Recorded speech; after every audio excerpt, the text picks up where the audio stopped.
Chapter 6, The Duel for North America, 1608 to 1763.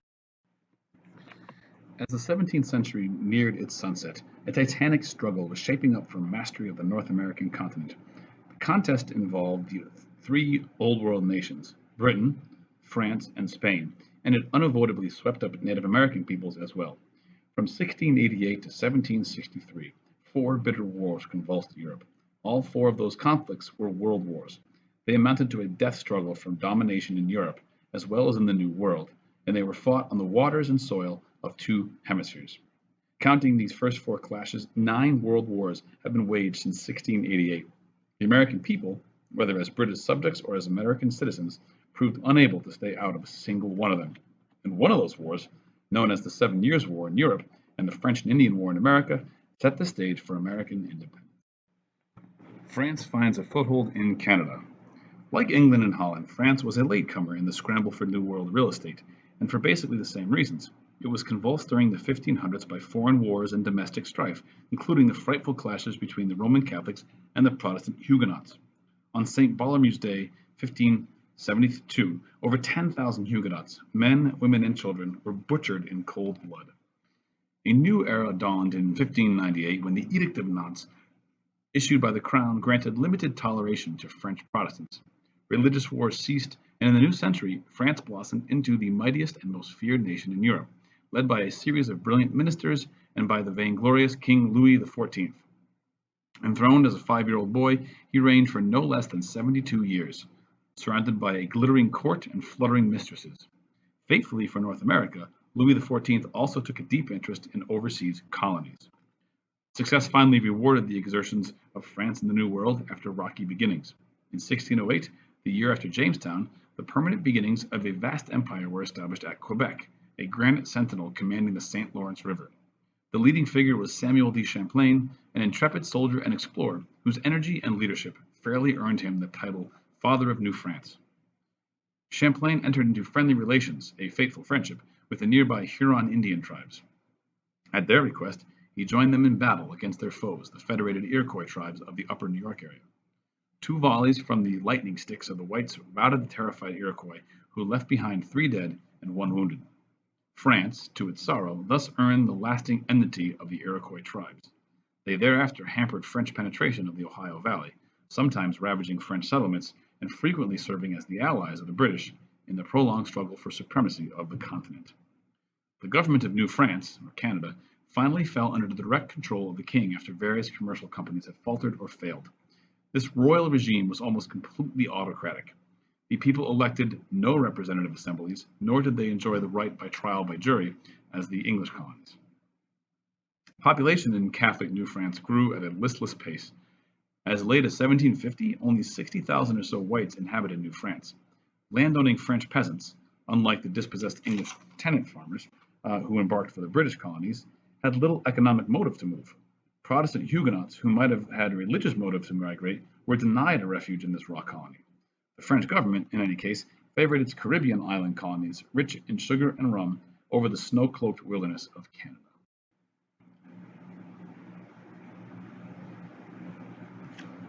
New France fans out. New France did contain one valuable resource, the beaver. European fashion setters valued beaver pelt hats for their warmth and opulent appearance. To adorn the heads of Europeans, French fur trappers ranged over the woods and waterways of North America in pursuit of beaver. These colorful coureurs de bois, or runners of the woods, were also runners of risks, 2-fisted drinkers, free spenders, free livers, and lovers. They littered the land with scores of place names, including Baton Rouge, Terre Haute, Des Moines, and Grand Teton, Big Breast. Singing, paddle-swinging French voyageurs also recruited Indians into their fur business. The Indian fur flotilla arrived in Montreal in 1693, numbered 400 canoes, but the fur trade had some disastrous drawbacks. Indians recruited into the fur business were decimated by the white man's diseases and debauched by his alcohol. Slaughtering beaver by the boatload also violated many Indians' religious beliefs and sadly demonstrated the shattering effect that contact with Europeans wreaked on traditional Indian ways of life. Pursuing the sharp-toothed beaver ever deeper into the heart of the continent, the French trappers and their Indian partners hiked, rode, snowshoed, sailed, and paddled across amazing distances.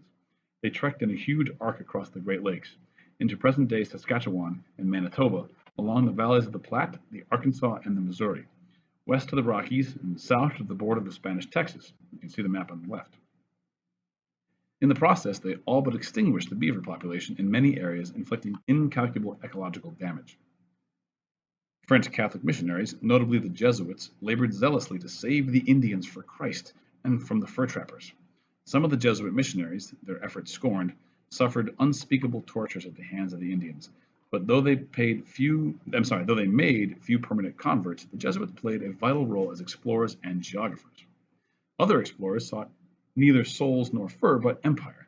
To thwart English settlers pushing into the Ohio Valley, Antoine Cadillac founded Detroit, the city of straits, in 1701.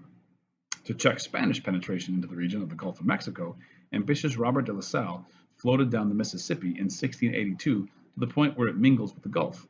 He named the great interior basin Louisiana in honor of his sovereign Louis XIV. Dreaming of empire, he returned to the Gulf 3 years later with a colonizing expedition for 4 ships, but he failed to find the Mississippi Delta, landed in Spanish Texas, and in 1687 was murdered by his mutinous men. Undismayed, French officials persisted in their efforts to block Spain on the Gulf of Mexico. They planted several fortified posts in what is now Mississippi and Louisiana, the most important of which was New Orleans in 1718. Commanding the mouth of the Mississippi River, this strategic semi-tropical outpost also tapped the fur trade of the huge interior valley. The fertile Illinois country, where the French established forts and trading posts at Cahokia, and Vincennes, became the garden of France's North American empire. Surprising amounts of grain were floated down the Mississippi for transshipment to the West Indies and to Europe. The West Indies are the Caribbean islands, and you can take a look at the map here on the right. All right, the clashes of empires. For my students here, I'm going to save you some time. Not that this is not incredibly important, but you can actually skip this part because there's a series of wars, including one called the War of Jenkins' Ear, which is pretty funny. But we're going to skip over to page 112 and just know that there was a series of wars in the 1700s leading up to the French and Indian War between France, Spain, and Britain, particularly France and Britain, who are concerned with. All right. Now, before we read George Washington inaugurates war with France, just take one look at the map on 110. On 110, we have the French in orange and the English in green and the Spanish in purple. And just know that these are the kind of conflict zones, particularly in the area between the orange and the green. So back in 112. George Washington inaugurates war with France. As the dogfight intensified in the New World, the Ohio Valley became the chief bone of contention between the French and British. The Ohio country was the critical area into which the westward pushing British colonists would inevitably penetrate. For France, it was also the key to the continent that the French had to retain, particularly if they were going to link their Canadian holdings with those of the lower Mississippi Valley. By the mid-1700s, the British colonists, painfully aware of these basic truths, were no longer so reluctant to bear the burdens of empire. Alarmed by French land grabbing and cutthroat fur trade competition in the Ohio Valley, they were determined to fight for their economic security and for the supremacy of their way of life in North America. Rivalry for the lush lands of the upper Ohio Valley brought tensions to the snapping point. In 1749, a group of British colonial speculators, chiefly influential Virginians, including the Washington family, had secured shaky legal quote-unquote rights to some 500,000 acres in this region. In the same disputed wilderness, the French were in the process of erecting a chain of forts commanding the strategic Ohio River. Especially formidable was Fort Duquesne, at the pivotal point where the Monongahela and the Allegheny rivers join to form the Ohio, later the site of Pittsburgh.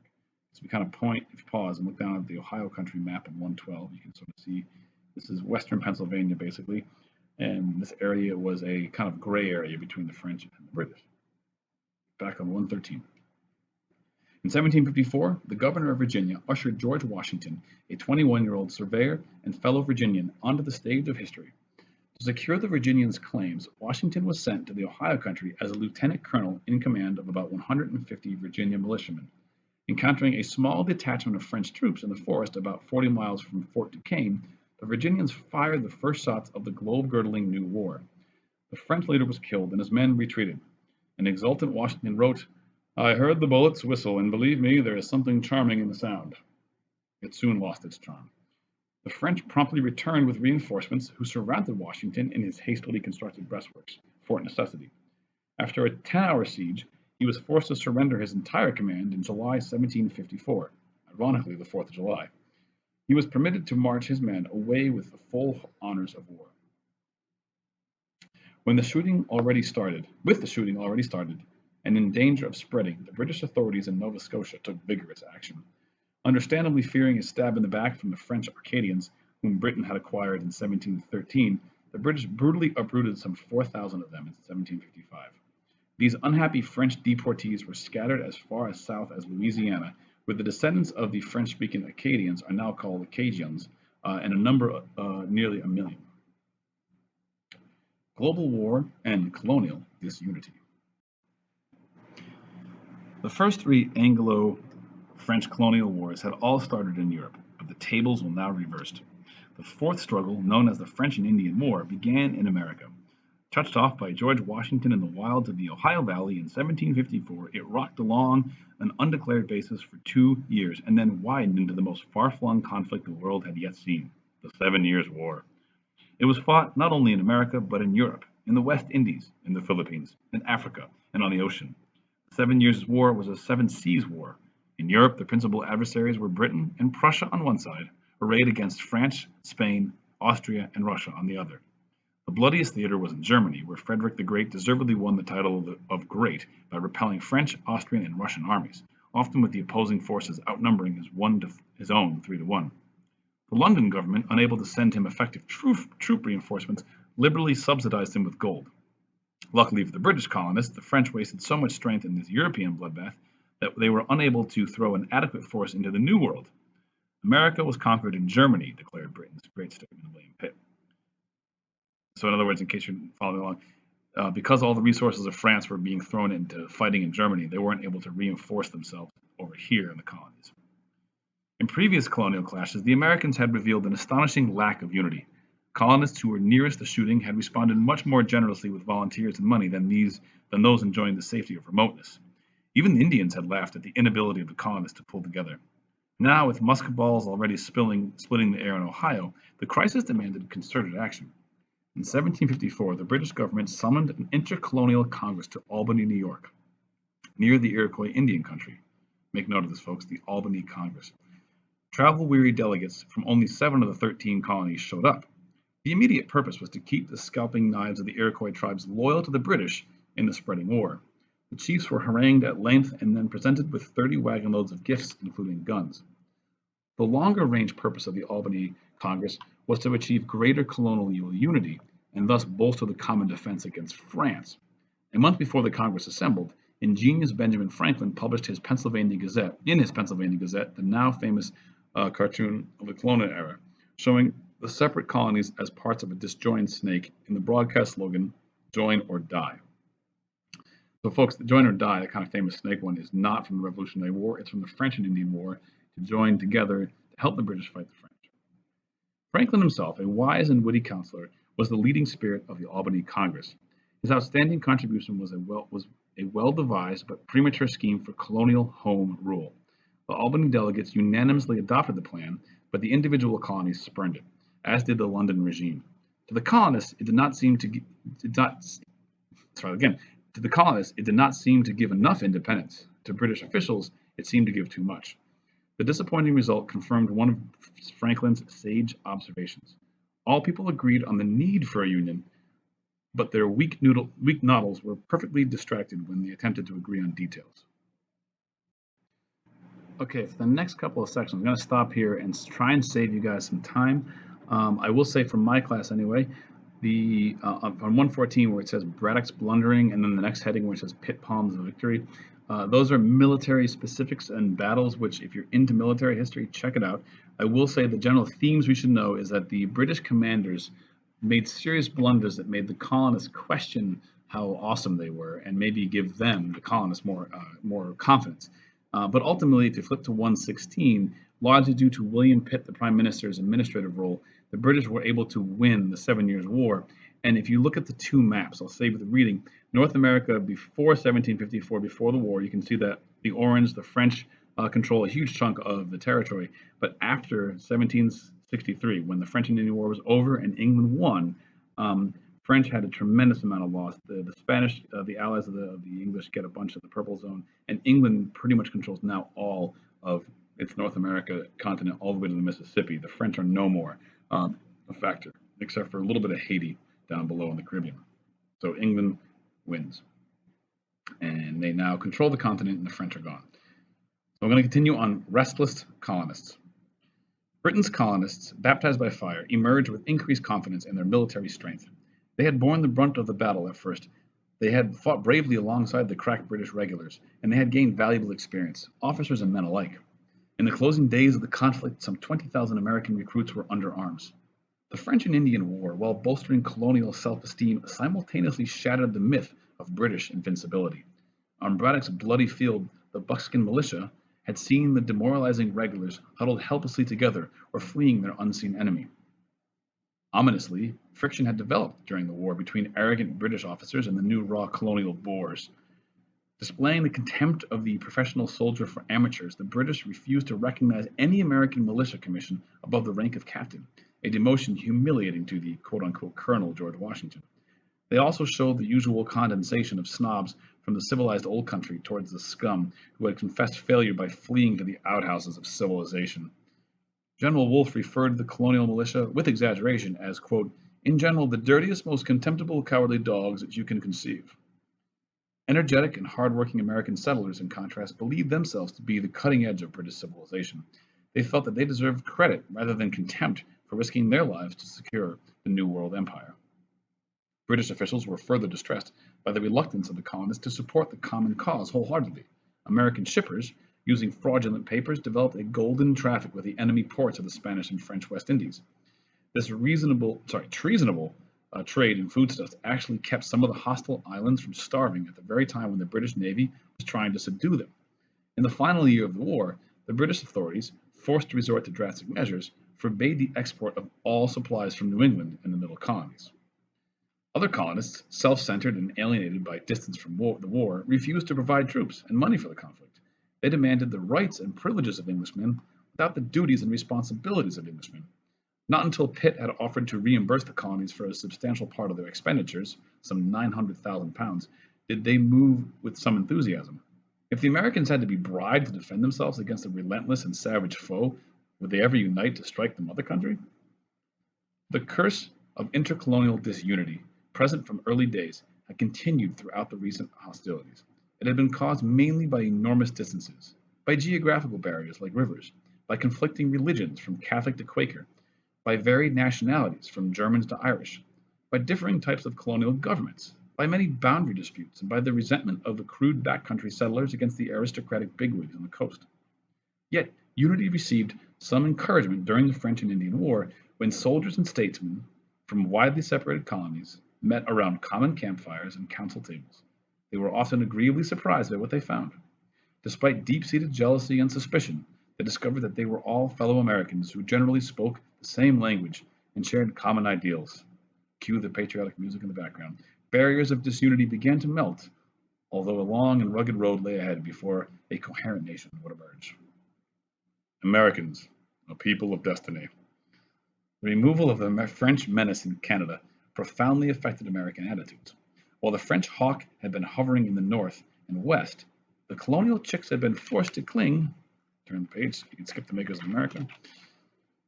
The chicks close to the wings of their British mother hen. Now that the hawk was killed, they could range far afield with a new spirit of independence. The French, humiliated by the British and saddened by their fate of Canada, consoled themselves with one wishful thought. Perhaps the loss of their American empire would one day result in Britain's loss of its empire, American empire. In a sense, the history of the United States began with the fall of Quebec and Montreal. The infant republic was cradled in the plains of Abraham. The Spanish and Indian menaces were also now substantially reduced. Spain was eliminated from Florida. Although entrenched in Louisiana and New Orleans, it was still securely in possession of much of western North America, including the vast territory from present-day Texas to California. As for the Indians, the Treaty of Paris that ended the French and Indian War dealt a harsh blow to the Iroquois, Creeks, and other interior tribes. The Spanish removal from Florida and the French removal from Canada deprived the Indians of their most powerful diplomatic weapon, the ability to play off the rival European powers against one another. In the future, the Indians would have to negotiate exclusively with the British.